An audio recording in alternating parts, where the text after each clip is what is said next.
नमस्कार दोस्तों, स्वागत है आपका हमारे चैनल टेल्स बाय यशु पर। यहाँ पर आपको मिलेंगी रोचक और सस्पेंसफुल कहानियाँ। अगर आपको यहाँ पर हमारी कहानियाँ पसंद आती हैं तो कृपया करके आप हमारी वीडियोस को लाइक करें, इसको अपने दोस्तों को साथ शेयर करें और साथ के साथ अपना कमेंट करना ना भूलें।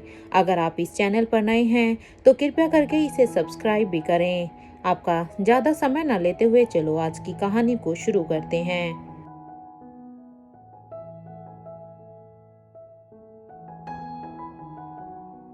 पिछले एपिसोड में हमने सुना था कि यहाँ पर जैसे ही अब बर्थडे का सेलिब्रेशन होता है तो अब किंग यहाँ से वापस से टेरेस की तरफ जाने लगते हैं। अब उन्हें ऐसे जाता हुआ देखकर अब अनिका और रोहित उनके पीछे जाते हैं। इधर अनिका टेरेस पर स्टेयरकेस के रास्ते पहले पहुंच जाती है, जबकि रोहित अब वो पहले अब उस रूम में जाते हैं और वहाँ से अब वो अपने दोनों ही हाथों अब वो गिफ्ट लेकर अब टेरेस की तरफ बढ़ जाते हैं। किंग अब जैसे ही अपने चौपर की तरफ जाने लगते हैं तभी उन्हें रोहित के पीछे से आवाज आती है कि नाना जी 1 मिनट। जैसे ही किंग को ये आवाज सुनाई देती है तो वो पीछे मुड़कर देखते हैं तो उनके सामने रोहित खड़ा था, जिसके हाथ में ढेर सारे गिफ्ट थे, वो भी एक के ऊपर एक। रोहित अब किंग के पास आकर कहता है ये कुछ गिफ्ट हैं आपके लिए। रोहित की इस बात पर किंग कहते हैं कि वैसे गिफ्ट खोलने की आदत छोटी अनिका को है, मुझे नहीं, क्योंकि वो गिफ्ट खोलने के लिए ज़्यादा एक्साइटेड रहती है। किंग की इस बात पर अब अनिका कहती हैं प्लीज़ ले लीजिए ना, हम सभी की तरफ से हैं। अब अनिका की ये बात सुनते ही बूढ़े किंग अब रोहित के हाथ से उन गिफ्ट को लेकर अपने चौपर की तरफ जाने लगते हैं, क्योंकि किंग अच्छी तरह से जानते थे कि आज इन दोनों की वजह से ही आज वो अपनी बेटी से मिल पाए हैं। आज वो उनका सच में ये एक अच्छा बर्थडे था, इसलिए अब वो अनिका की इस बात को वो डिनाई नहीं कर पा रहे थे। इसलिए उन गिफ्ट को लेकर वो आगे बढ़ते हैं। कुछ ही देर में वहाँ पर चौपर में बैठने के बाद अब वो अपने पैलेस की तरफ जाने लगते हैं। तो वहीं अब अनिका कहती है मिस्टर मारवा, अब अपनी आंखों के लेसेस को भी हटा दीजिए। अनिका किस बात पर अब रोहित कहता है मुझे पता था कि तुम कभी मुझे ध्यान से नहीं देखती हो, मैंने तो ऑलरेडी ही उन्हें पहले से ही निकाल दिया है, क्योंकि मुझे ये अच्छी तरह से पता था कि तुम्हें ये लेंसेज बिल्कुल भी पसंद नहीं है। इसलिए अब रोहित की इस बात को सुनकर अब अनिका कहती है हाँ मिस्टर मारवा, मुझे वो बिल्कुल भी पसंद नहीं है, लेकिन आपकी ये बात गलत है कि मैं आपके ऊपर कभी ध्यान नहीं देती। एनीवे चलो, मेरे ख्याल से अब हमें यहाँ से चलना चाहिए, इससे पहले कि कोई हमें ढूंढते हुए यहाँ तक आ जाए। अनिका की इस बात पर अब रोहित कहता है ठीक है चलते हैं। ये कहते हुए ही वो दोनों अभी एलिवेटर के अंदर चले जाते हैं और अब वो यहाँ पर सीधा ही ग्राउंड फ्लोर के बटन को प्रेस कर देते हैं। अब अनिका अब रोहित से कहती है कि इतने सारे गिफ्ट, वो भी नाना जी के लिए। ये सुनते हैं अभी रोहित ने कहा कि गिफ्ट तो हम दोनों की तरफ से, एक स्वाति माँ ने भी लिया था और वो रूम में ही था, और अलेक्जेंडर ने भी अपने बड़ी के लिए गिफ्ट तैयार कर रखा हुआ था। तो बस वही सब थे। उसे देखकर अब रिया और आर्यन ने भी एक गिफ्ट उसके बड़ी के लिए रखा हुआ था। इस बात पर अब अनिका कहती है ये अच्छा है मिस्टर मारवा, आई होप उन्हें गिफ्ट पसंद आए। वो दोनों अभी बातें करते हुए ही नीचे आ रहे थे। इसके बाद जब वो दोनों बाहर आते हैं तो वो देखते हैं कि उनकी पूरी की पूरी फैमिली बस उन्हें ही देख रही थी। इधर रिया अपने मोम और डैड से कहती है आप दोनों अकेले क्या कर रहे थे, हमने कब से आप दोनों को ढूंढने की कोशिश की। रिया की इस बात पर अब भूमिका कहती है कुछ नहीं रिया, बस वही कर रहे होंगे जो इनका काम है, क्योंकि बस इनका एक ही काम है, और वैसे भी एक दूसरे के बिना ये दोनों से रहा ही नहीं जाता। इस बात पर अब जहाँ रोहित उसे घूर घूर कर देखने लगता है, क्योंकि जिस तरह से भूमिका ये सब कह रही थी तो रोहित को उसके ऊपर गुस्सा आ रहा था, तो वहीं अनिका को भी भूमिका के ऊपर गुस्सा आ रहा था कि आखिर वो बच्चों के सामने ऐसे कैसे कह सकती है। यहाँ रोहित अब ये सारी बातें सुनकर अब रिया से कहता है, बेटा आप सभी बच्चों के साथ जाइए और एंजॉय कीजिए। अब अपने डैड की ये बात सुनते ही रिया कहती है, ओके डैड, और इसके बाद वो सभी के साथ अब गेम खेलने के लिए चली जाती है। तो यहाँ पर अब कुछ लोग ग्रुप बनाकर एक दूसरे के साथ बात करने लगते हैं। कुछ देर के बाद अब बड़ी रानी भी सोचती है कि अब उन्हें भी यहाँ से चलना चाहिए क्योंकि पार्टी अब ओवर हो चुकी थी। ये सोचते हुए ही वो अब किंग यानी कि रोहित को ढूंढने लगती है कि तभी अब उसकी नज़र अब आलिशा पर जाती है। जैसे ही उसकी नज़र आलिशा पर जाती है तो वो उसकी तरफ ही जाने लगती है। कुछ देर के बाद वो अब आलिशा के पास आकर अब उसे कहती है, आलिशा हमारे ख्याल से अब हमें भी यहाँ से चलना चाहिए क्योंकि अब पार्टी भी ओवर हो चुकी है। इस बात पर अब आलिशा कहती है, हाँ ठीक है, हम बस किंग से बात करते हैं। इस बात पर अब बड़ी रानी कहती है, अपने मामा को यहीं पर ही रहने देना उनका हक बनता है आज यहाँ पर रहने का। इस बात पर अब आलिशा कहती है, माँ अगर कल राज्यसभा नहीं होती ना तो हम खुद यहाँ पर आज की रात रुक जाना चाहते थे, लेकिन हमारा अभी वहाँ पर जाना जरूरी है क्योंकि हमारा भी आज यहाँ पर रुकने का बहुत ही मन था। ये सुनते ही अब बड़ी रानी कहती है कि ठीक है, हम लतिका को लेकर आते हैं, तब तक आप किंग से बात कर लीजिए। ये कहते हुए ही बड़ी रानी अभी बच्चों की तरफ जाने लगती हैं तो वहीं कवि नालिशा बनेका और रोहित की तरफ जाने लगती हैं। यहाँ करण गुलेरिया अभी स्वाति मल्होत्रा को ही देख रहे थे। उनकी नज़र तो अब उनसे हट ही नहीं रही थी। इधर बड़ी रानी अभी बच्चों के पास जाकर अब प्रिंसेस लतिका से कहती है, लतिका अगर मस्ती हो गई हो तो चलें। अब बड़ी रानी की इस बात पर अब लतिका कहती है कि बस थोड़ी देर और ना बड़ी रानी। इस बात पर अब बड़ी रानी कहती है, बेटा रात ज़्यादा हो गई है और आपको सोना भी तो है ना, और देखो ना वैसे भी पार्टी ओवर हो चुकी है। कितना समय तो तुमने अपने सभी फ्रेंड्स के साथ स्पेंड कर लिया है क्योंकि अब रिया के साथ साथ ये सभी भी अब लतिका के भी फ्रेंड बनने लगे थे। बड़ी रानी की इस बात पर अब रिया कहती है, बड़ी रानी प्लीज़ थोड़ी देर और।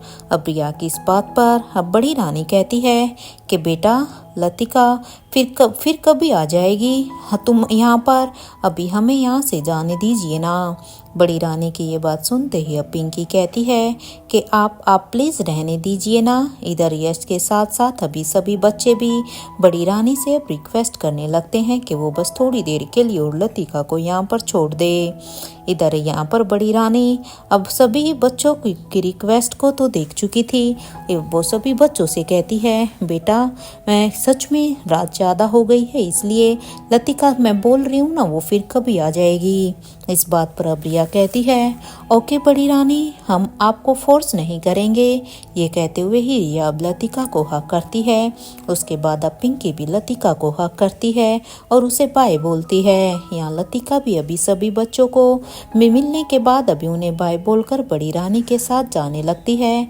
तो वहीं कवि नालिशा भी रोहित और अनिका के पास चली जाती है और अब वहाँ जाने के बाद वो उनसे कहती है कि अब हमें यहाँ से जाने की इजाज़त दीजिए क्योंकि अब हमें चलना चाहिए क्योंकि कल के लिए भी तो हमें तैयारियां करनी है। कवि नालिशा की इस बात पर अब अनिका कहती है, कल की कितनी तैयारियां हो गई है, क्या तुम पूरी तरह से कल के लिए तैयार हो? इस बात पर अब कवि नालिशा कहती है, हाँ ऑलमोस्ट सारी तैयारियां हो चुकी हैं। इस बात पर अब अनिका कहती है कि अब आपको फिर जाना चाहिए, रात काफ़ी हो चुकी है। अनिका की इस बात पर अब आलिशा कहती है, मामा जी यहीं पर ही रुकेंगे, अभी हम जा रहे हैं। अब आलिशा की ये बात सुनते ही अनिका ने कहा कि हाँ ठीक है, वैसे भी मुझे पता है कि कल राज्यसभा होनी है, आपका वहाँ पर होना जरूरी है। इस बात पर अब कवि नालिशा कहती है, हाँ हम चलते हैं। अब तक बड़ी रानी और प्रिंसेस लतिका भी वहाँ पर आ जाते हैं। यहाँ भी रोहित हेड सर्वेंट से रिटर्न गिफ्ट लाने के लिए कहता है। रोहित की ये बात सुनते ही अब बड़ी रानी कहती है, इसकी कोई भी ज़रूरत नहीं है और हाँ हम राजलक्ष्मी को अभी के लिए यहीं पर ही छोड़कर जा रहे हैं। वो कुछ वक्त अभी मयूर के साथ स्पेंड करें, हमें अच्छा लगेगा, क्योंकि कितने ही दिनों से वो वहाँ पर बस राजमहल में ही हैं, इसलिए उसे अपनी फैमिली के लिए भी थोड़ा सा समय निकालना चाहिए। इधर वो सभी बातें कर ही रहे थे कि तभी वहाँ पर अब करण गुलेरिया और धनंजय पीरामल ये दोनों ही आ जाते हैं। और वहाँ पर आने के बाद वो उनसे कहते हैं, तुम सभी जा रहे हो? इस बात पर अब बड़ी रानी कहती है, हाँ भाई, क्योंकि अभी जाना जरूरी है ना, अब क्योंकि आपको तो पता ही है कि कल कल के लिए भी तो हमें तैयार रहना है। अब तक ये सब बात कर रहे थे कि वहाँ पर अब आयशा मारवा भी आ जाती है। तो उन्हें देखकर एक बार फिर बड़ी रानी कवि नालिश और प्रिंसेस लतिका उन्हें फिर से बर्थडे विश करती हैं। और अब वो उनसे कहती हैं कि अब हमें इजाज़त दीजिए, अब हमें चलना चाहिए। अब यहाँ से उन्होंने ये कहा ही था कि तभी उनके कानों में अब रेखा मूर्ति की आवाज़ आती है कि हमसे भी तो मिल लो ना, और वैसे भी हम लंदन जाने वाले हैं, तो क्या मुझसे नहीं मिलना चाहोगी? अब यहाँ पर उनकी ये बातें सुनते ही बड़ी रानी कहती है, अगर आप वहाँ जाएंगी तो हम वहाँ भी तो आ जाएंगे ना, आपसे मिलने के लिए। यहाँ पर सभी अब एक दूसरे से मिलते हैं। तो वहीं दूर खड़े हुए आकाश गुलेरिया और श्रेया एक दूसरे से बात ही कर रहे थे कि तभी अब श्रेया आकाश से कहती है, आकाश, लगता है कि वो लोग यहाँ से जा रहे हैं, देखो सभी लोग वहाँ पर हैं, तो चलो ना हम भी उन्हें सी ऑफ करने के लिए चलते हैं। यहाँ जहाँ श्रेया और आकाश के बीच ये बातें हो रही थी, तो वहीं राजलक्ष्मी और मयूर भी यही बात कर रहे थे। और कुछ ही देर में वो चारों अभी उनके पास आ जाते हैं। उन्हें देखकर अब आलिशा कहती है, अरे आप सभी यहाँ पर? आलिशा ने ये कहा ही था कि तभी उसके कानों में अब ओमकार की आवाज़ आती है। ओमकार कहता है, दीदी, मैं और प्रीति भी आए हुए हैं, बस ये चारों नहीं, क्योंकि हम भी आपको सी ऑफ करने के लिए यहाँ पर आए हैं। आलिशा अब एक एक करके सभी से मिलती है और अब वो उन्हें बाय बोलकर वहाँ से जाने लगती है। तो धनंजय पीरामल कहते हैं, आलिशा, मैं कल सुबह आता हूँ, तुम टेंशन मत लेना, सब कुछ हमारे फेवर में ही होगा। अपने मामा की इस बात पर अब आलिशा कहती है, हाँ मामा जी, मुझे विश्वास है सब कुछ ठीक होगा। सभी से मिलने के बाद अब आलिशा बड़ी रानी से कहती है, आप अंदर बैठिए गाड़ी में। उन्होंने ये कहा ही था कि तभी उनके कानों में अब आवाज़ आती है कि रानी साहिबा, क्या आप हमसे नहीं मिलना चाहेंगी? इस आवाज़ को सुनकर जैसे ही सभी ने अब उस आवाज़ की दिशा में देखा, तो वहाँ पर मल्होत्रा परिवार खड़ा हुआ था। तो ये बात श्वेता ने कही थी। इधर किशन मल्होत्रा आलिशा के पास आकर कहते हैं, कभी आपसे ऐसी बात नहीं हुई है कि कभी आपसे मेरी बात इत्मीनान से हुई ही नहीं है कि इस। अब उन्होंने ये कहा ही था कि कवि आलिशा ने कहा कि आप मिसेज अंजलि मल्होत्रा के हस्बैंड हैं ना। एक एक करके अब आलिशा सभी के साथ इंट्रोडक्शन करती है और उनके नाम बताने लगती है। तो वहीं सभी हैरानी से उसे ही देख रहे थे। सबकी हैरानी को समझते हुए अब आलिशा ने कहा, आकाश गुलेरिया ने हमें बताया है आप सभी के ही बारे में, इसलिए मैं आप सब के नाम अच्छी तरह से जानती हूँ। आलिशा की ये बात सुनकर सबके चेहरे पर समाइल थी। इधर आलिशा ने भी सभी से मिलकर सभी को बाय बोलकर अब वहाँ से जाने लगती हैं। तो वहीं कैलाश अधिकारी अभी श्रेया से कहते हैं, तुम यहीं रुको बेटा, आकाश के साथ रहो। यहाँ पर वो सभी अभी राजमहल के लिए निकल जाते हैं। तो अभी अंजलि मामी अपने मन में ही सोचती हैं कि सच में कितना ही बिजी रहती है ये लड़की, अपनी माँ से मिलने तक का भी टाइम नहीं है इसके पास। जहाँ पर ये सभी एक दूसरे से बात कर रहे थे, तो वहीं भूमिका, सनी, धीरज और राहुल ये सभी एक दूसरे के साथ टाइम स्पेंड कर रहे थे। कुछ देर तक सभी एक दूसरे के साथ बातें करते हैं और इसके बाद वो सभी अभी पैलेस के अंदर आ जाते हैं और एक दूसरे को गुड नाइट विश करके अब वहाँ से सभी अपने अपने रूम में जाने ही वाले थे कि तभी अब सभी के कानों में अब रिया की आवाज़ आती है। रिया जो कि अभी कह रही थी, दादी माँ, मैं आपके गिफ्ट को अनपैक करूं ये रिया की ये बात सुनते ही आयशा मारवा कहती है, हाँ बेटा करो करो। और ये सुनते ही अब रिया अपनी दादी माँ के हाथ को पकड़कर अब उन्हें अपने पास लेकर कहती है, अरे आइए ना दादी माँ, वैसे भी सभी टाइम स्पेंड करते हैं, और हाँ अब तो फेस मास्क हटा दीजिए। ये सुनते ही अब स्वाति मल्होत्रा बस बड़ी बड़ी आंखों से रिया को ही देख रही थी, और वो अब अपने मन में ही यही सोच रही थी कि रिया को 6 महीने के लिए बूढ़े किंग के पैलेस में सच में छोड़ देना चाहिए। यही सोचते हुए ही स्वाति मल्होत्रा किचन के अंदर चली जाती है, ताकि उसे वहाँ पर मास्क ना हटाना पड़े, क्योंकि अगर वो मास्क हटाती तो शायद सभी को ही उसके बारे में पता चल जाता। वहाँ किचन में जाने के बाद अब वो अंडरग्राउंड होकर करण गुलेरिया के रूम की तरफ जाने लगती है। यहाँ पर रिया आप सभी को एक राउंड सर्कल की तरह बैठने के लिए कहती है, और सभी रिया के कहे अनुसार एक राउंड सर्कल बनाकर बैठ जाते हैं। तो वहीं राजलक्ष्मी और श्रेया अभी अपने छोटे बेबीज को इन दोनों ने सुला दिया था, और फीमेल स्टाफ अब उनका ख्याल रख रहे थे। तो यहीं श्रेया और राजलक्ष्मी अभी सभी के साथ बैठकर अब इंजॉय करने लगती हैं। या रिया अब सबसे पहले गिफ्ट खोलती है तो उसके ऊपर नाम नहीं लिखा था। ये देखकर अब रिया कहती है, ये कौन है दादी माँ जिसने नाम भी नहीं लिखा है। रिया की ये बात सुनते ही अब करण गुलेरिया कहते हैं, ये कैसा गिफ्ट है और किसने दिया होगा ये, क्योंकि इस गिफ्ट को देखकर तो अब हमें पता भी नहीं चलेगा कि आखिर ये किसने दिया है। करण गुलेरिया की ये बात सुनते ही अब रिया कहती है, पता नहीं नाना जी, देखते हैं, शायद देखकर पता चल जाए। इसलिए रिया अब उस गिफ्ट को अनपैक करने लगती है। जैसे ही अब वो रिया ने गिफ्ट खोला तो उस गिफ्ट को खोलते ही वो देखती है कि इसमें तो आयशा मारवा की बचपन से लेकर अभी तक की उनकी सारी ही फोटो का कोलाज बनाया गया था। क्योंकि अपनी दादी माँ की इतनी बचपन की फोटो देखकर रिया को कुछ भी समझ में नहीं आता, लेकिन जब वो वहाँ पर अपनी दादी माँ की अब की फोटो देखती हैं तो अब वो सब कुछ समझ जाती हैं। उसे देखकर अब रिया कहती है, वाह दादी माँ, आप तो बहुत ही प्रीटी लग रही हो। ये कहते हुए ही रिया अब सभी को ही वो फोटो फ्रेम दिखाते हुए कहती है, देखिए देखिए मेरी दादी माँ की फोटो। यहाँ पर रिया भी सभी गिफ्ट को अनपैक करने में बिजी थी। तो वहीं अभी सभी बड़े लोग एक एक करके अपने अपने रूम में अभी चले जाते हैं, और इधर बच्चे गिफ्ट के साथ बिजी थे। तो वहीं अनिका और रोहित अब अपने रूम में थे, तो वहीं भूमिका और निखिल एक रूम में थे। श्रेया और आकाश एक दूसरे के साथ अपना क्वालिटी टाइम स्पेंड कर रहे थे। तो वहीं मयूर और राजलक्ष्मी भी एक दूसरे के साथ बिजी थे।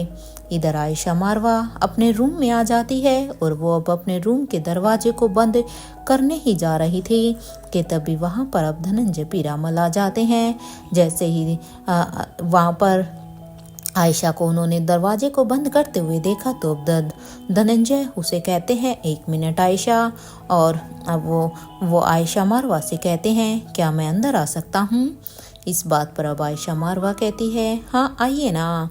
आयशा की ये बात सुनते ही धनंजय पीरामल अब अंदर आ जाते हैं, और अब वो दरवाजे को बंद कर देते हैं। उनके ऐसे एक्शन पर अब आयशा मारवा कहती है, ये क्या कर रहे हैं आप। आयशा की इस बात पर अब धनंजय पीरामल आयशा मारवा को अपने गले से लगा लेते हैं। तो वहीं दूसरी तरफ करण गुलेरिया अपने रूम के अंदर आ जाते हैं। तो वो जब अपने रूम के दरवाजे को बंद करते हैं, और जब उनकी नज़र बालकनी में जाती है तो वो वहाँ पर कोई शख्स खड़ा था। एक्चुअली ये वही शख्स थी जिसे उन्होंने पार्टी की स्टार्टिंग में देखा था, जिसके साथ उनका आई कांटेक्ट भी हुआ था। इसलिए अब उसे वहां पर बालकनी में खड़ी हुई देखकर अब वो बालकनी की तरफ अपने कदमों को बढ़ा देते हैं, और साथ ही साथ वो कह रहे थे, हेलो कौन हैं आप, और यहाँ पर क्या कर रही हैं आप। ये कहते हुए ही करण गुलेरिया भी बालकनी में आ जाते हैं। तो वहीं स्वाति मल्होत्रा जो कि अब तक सामने देख रही थी, तभी अब वो करण की तरफ मुड़कर अब उन्हें देखने लगती हैं। उन्हें देखकर अब करण गुलेरिया एकदम से ही अपने हाथ को स्वाति के चेहरे की तरफ लेकर जाने लगते हैं। कुछ देर में करण गुलेरिया के हाथ अभी स्वाति मल्होत्रा के मास्क पर था। क्योंकि मास्क की वजह से करण अभी स्वाति को पहचान नहीं पाया था, इसलिए वो इस मास्क को हटाना चाहता था ताकि इस चेहरे के पीछे कौन है उन्हें पता चल जाए। और वो अब जैसे ही अब वो मास्क को हटाता है तो स्वाति को देखकर अब वो कहते हैं, मुझे लगा ही था, मेरे दिल ने मुझे पहले ही कहा था कि ये तुम ही हो स्वाति। और ये कहते हुए ही करण गुलेरिया की आंखें एकदम से नम हो जाती हैं, क्योंकि वो स्वाति से एक बार मिशन में के समय मिला था, लेकिन उस समय वो ज़्यादा ना तो बातें कर पाया था ना ही कोई भी गिले सिकवे, कुछ भी नहीं। इसलिए अभी स्वाति मल्होत्रा अब करण गुलेरिया को गले से लगा कर कहती है, अब इमोशनल मत होना करण। कुछ देर तक सभी अभी कपल एक दूसरे के गले से लगे रहते हैं। तो वहीं दूसरी तरफ अभी सनी मुक्ता से वीडियो कॉल पर बात कर रहा था, क्योंकि सनी भी यहाँ पर पेरिस में था। तो वो यहाँ पर अभी जब उसने देखा कि सभी कपल सभी लोग अपने अपने जोड़े के साथ हैं, तो अब वो मुक्ता से कहता है, मैं तुम्हें बहुत ही मिस कर रहा हूँ मुक्ता, काश तुम भी यहाँ पर होती। सनी की इस बात पर मुक्ता कहती है कि झूठ कहा है आपने अगर ऐसा होता ना तो आप इतने दिनों तक हमसे दूर नहीं रह पाते। मुक्ता की इस बात पर अब सनी कहता है, अरे यार तुम तो नाराज हो गई, देखो हम सभी यहाँ पर इमरजेंसी की वजह से आए हैं। ये सुनते ही अब मुक्ता कहती है कि सब नाटक है आपका, अब तो हम आपसे बात ही नहीं करेंगे क्योंकि आप तो वहाँ पर खूब इंजॉय कर रहे हैं।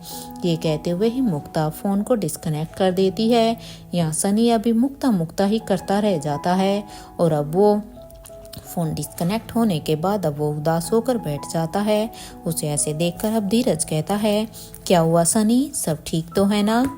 अब धीरज की इस बात पर अब सनी कहता है, हाँ भाई सब ठीक है। यहाँ धीरज और सनी एक दूसरे के साथ बातें ही कर रहे थे कि तभी उनकी नज़र अब राहुल पर जाती है। राहुल को देखकर ऐसा लग रहा था जैसे वो अपनी ही किसी सोच में था। उसे ऐसे देखकर अब धीरज उसके पास जाता है और कहता है, क्या हुआ है राहुल, सब ठीक तो है ना।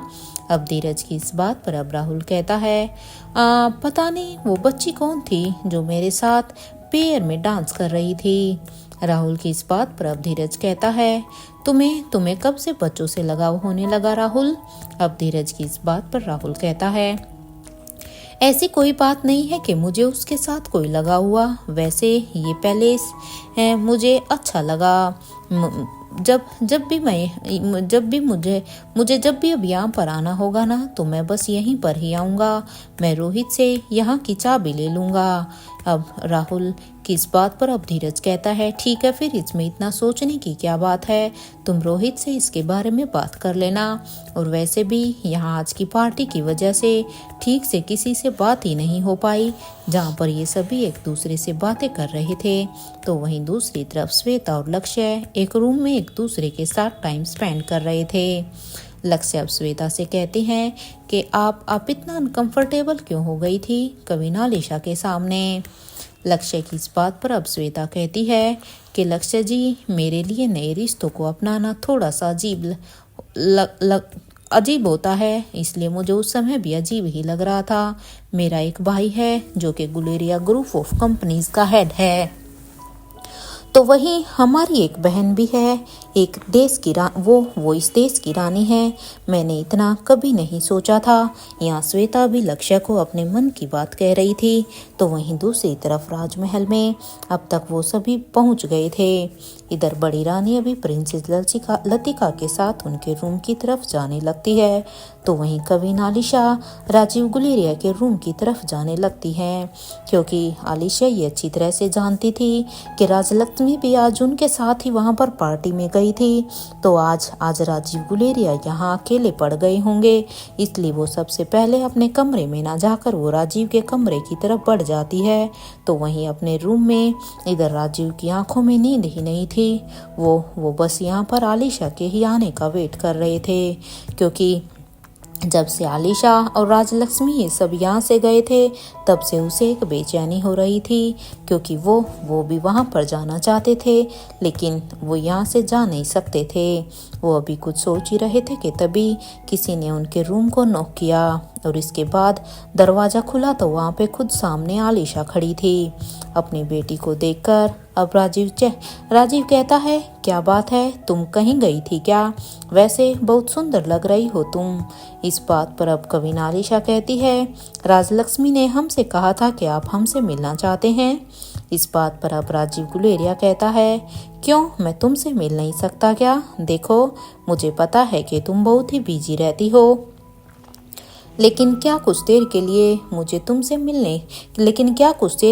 भी तुम मुझसे मिलने के लिए नहीं आ सकती हो? अगर तुम एक बार भी दिन में मुझसे मिलने के लिए आओ तो मुझे अच्छा लगेगा। राजीव गुलेरिया की इस बात पर अब कविन आलिशा ने कहा कि क्या आपको पता है कि अब तक आपने कितनों के साथ इनजस्टिस किया है? क्योंकि मैं जब भी उन सब चीज़ों को सोचती हूँ तो पता नहीं क्यों मैं अपने पैरों को फिर से पीछे की तरफ खींच लेती हूँ, और स्पेशली हमारी बहन अनिका और उसके बच्चों के साथ। इसलिए प्लीज़ आप जवाब दीजिए, कुछ घंटे जन्मे बच्चों को पावर ड्रग का डोज कैसे दिया होगा आपने? अब मैंने सच में पहले जब आपको देखा था तो मैंने आपको एक्सेप्ट कर लिया था, लेकिन मुझे नहीं पता था कि आपने ऐसे काम किए हुए हैं। अरे, जिस समय आपने उन छोटे छोटे न्यूबॉर्न बेबीज के बारे में भी नहीं सोचा। अरे, आपके हाथ नहीं कांपे थे क्या ऐसे पावर डोज देने में, ऐसा करते हुए? अरे, आपकी आत्मा ने आपको ऐसा करने से नहीं रोका का? इतने छोटे बच्चों को इतने पावरफुल ड्रग देना, और जिसमें ना जाने कितने की ही तो मौत होती है। और औरों को तो चलो छोड़ो, समझ में आता है, लेकिन क्या अनिका और रोहित के बच्चों के साथ ये सब? क्या सच में हाथ है आपकी आत्मा नहीं कांपी क्या? अरे, उस समय आपकी इंसानियत कहाँ चली गई थी? हमें तो सोचकर ही अब शर्म आ रही है कि सच में आप मेरे पिता हैं और हम आपकी बेटी हैं। वैसे आपको पता है कि जब हम 20 साल के थे तो किसी ने हमें भी किडनैप कर लिया था। अब यहाँ पर आलिशा के मन में जितना भी राजीव गुलेरिया के लिए जो भी फीलिंग थी वो उसके सामने सीधे सीधे कह देती है, क्योंकि उसे राहुल से जो भी पता चला था उसके बाद वो अब राजीव गुलेरिया से आकर मिली थी, क्योंकि यही वजह थी कि वो अब तक राजीव से मिलना नहीं चाहती थी। वो बस इन्हीं बातों के साथ अब तक स्ट्रगल कर रही थी, लेकिन अब जब वो यहाँ पर उसके सामने आती है तो अब वो राजीव गुलेरिया को उसके किए हुए कर्मों के बारे में उसे रियलाइज़ कराती है, और अब साथ साथ वो ये भी कहती है कि बचपन में उसे भी किडनैप कर लिया था। अब वो ये बात इसलिए कहती है कि कहीं ऐसा तो नहीं कि बचपन में उसे इन्हीं के लोगों के ऑर्गेनाइजेशन ने ही किडनैप किया हो, ताकि उसे भी ये पावर ड्रग दिया जा सके।